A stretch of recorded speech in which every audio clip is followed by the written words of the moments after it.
ஒரு வழியாக IPL league போட்டிகள் முடிவுக்கு வந்துவிட்டன. புள்ளிப்பட்டியலின் அடிப்படையில் பெங்களூரு, குஜராத், ஹைதராபாத், ராஜஸ்தான் ஆகிய 4 அணிகளும் பிளே ஆஃப் சுற்றுக்கு முன்னேறியுள்ளன. சுவாரஸ்யம் என்னவென்றால், மேற்கண்ட 4 அணிகளும் இதுவரை ஒருமுறை மட்டுமே ஐபிஎல் கோப்பையை வென்றுள்ளன. இதனால் எந்த அணி கோப்பையை வென்றாலும் அது அந்த அணியின் 2வது ஐபிஎல் கோப்பையாகத்தான் இருக்கும்.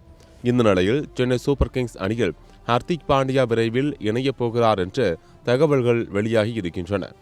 கேப்டன் ருதுராஜின் செயல்பாடுகள் அவ்வளவு திருப்திகரமாக இல்லை என்பதால் புதிய கேப்டனை நியமிக்க சென்னை அணி நிர்வாகம் முடிவு செய்திருக்கிறதாம்.